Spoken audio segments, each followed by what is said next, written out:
Today I will discuss the chapter bipolarity and the causes of the disintegration or breakdown of this bipolarity, especially with the context of Soviet Union, as well as the consequences of the disintegration or the breaking up of this bipolarity on the whole world politics.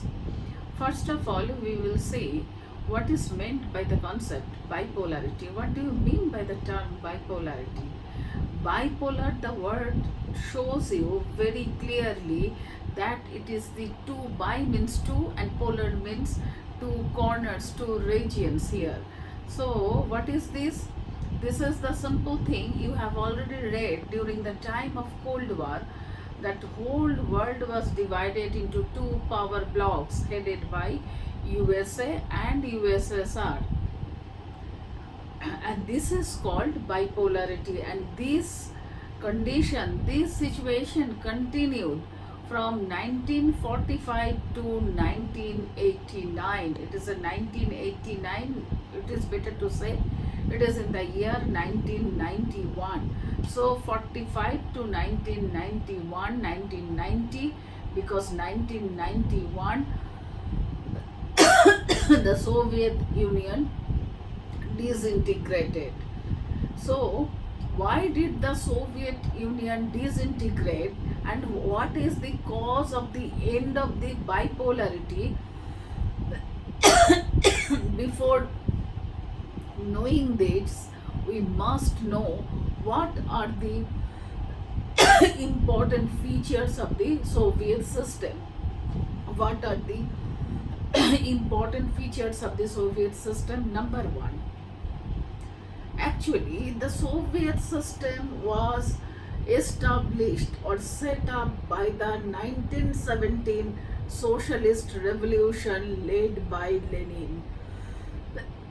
This you have already read in class 9.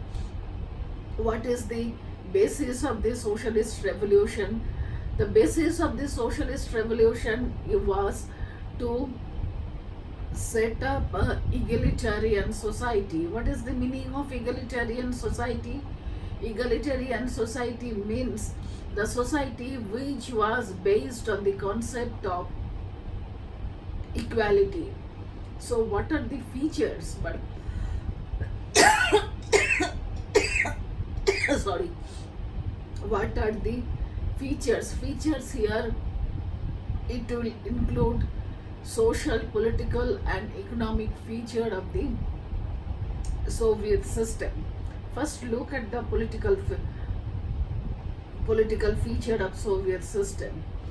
First of all, first principle was socialist system. There would be no private property, complete abolition of private property, and all means of production. All means of production means mainly agriculture and industry. Everything would be owned by the state, controlled by the state. All means of production would be controlled by the state. Number 3, the whole political system was veered around, means centered around only one political party, that is the Communist Party. सिर्फ एक ही party है वहाँ पे रहेगा. क्यों? क्योंकि वो मानते हैं जब whole society would be based on equality, जब होल सोसाइटी में इक्वालिटी है, होल सोसाइटी में कोई डिफरेंसेस नहीं है, and the whole country is of the peasants and workers. whole country है peasants and workers के लिए. So क्या ज़रूरत है दूसरी पार्टी की? ये दूसरी पार्टी की तभी ज़रूरत होते हैं जब डिफरेंट सोशल सेक्शंस होते हैं, उनकी अपनी अपनी ओपिनियन होते हैं. यहाँ पे तो सोशल सेक्शन उनके हिसाब से एक ही है, that is peasants and workers. So there was no question of any more opposition party. So the whole political system was veered around, centered around only one political party, that is the Communist Party, and there was no opposition party. This is the political system. Now come for the social system. Eh, in terms of social system, you can say that the state ensured all sorts of facilities to the people. Already, when you have read the concept of globalization, याद कीजिए ये जो global anti globalisation के against में left politicians what they are telling जी whole country में social safety net होना चाहिए. सोशल सेफ्टी नेट्स की मतलब क्या है? That means the state should provide and the basic facilities to the people. Basic facilities में है क्या? Basic facilities means the health, education and employment. All three were provided by the state, and there was no unemployment in the state. So this is the advantage. You can say the whole social system is based on the for the advantage of the common people.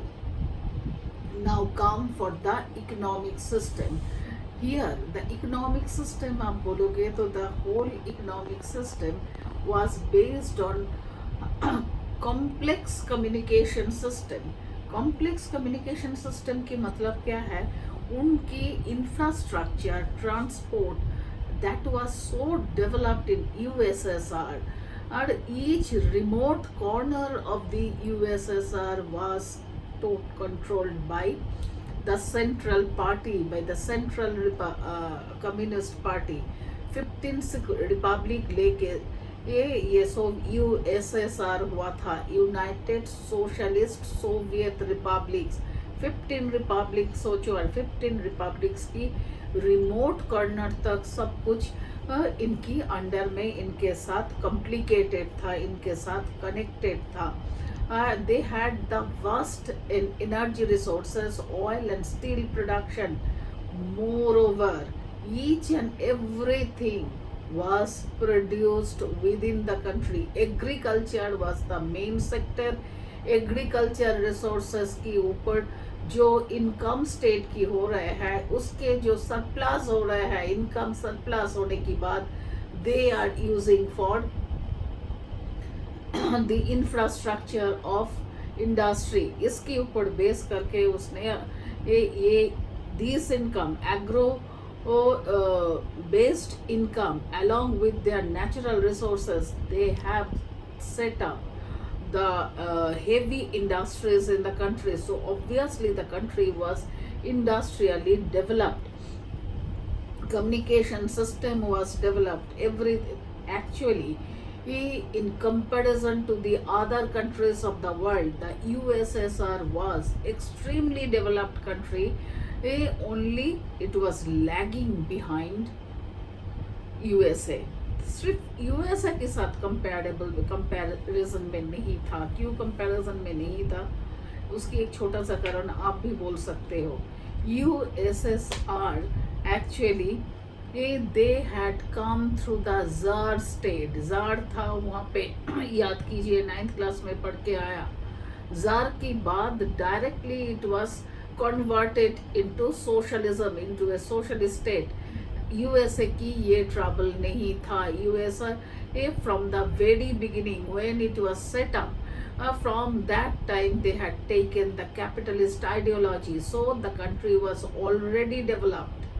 सो उसको जो problem USSR का जो problem था jar की time पे, उस problem USA कभी witness ही नहीं किया. So obviously in comparison to USSR, USA was more developed, but other than the whole world, USSR was really developed country. So USA, in this connection you must remember, USA was the first world country, was called first world country. USSR and other Soviet bloc, East European and Central European countries which were under USSR, under Soviet Union, they were called second world.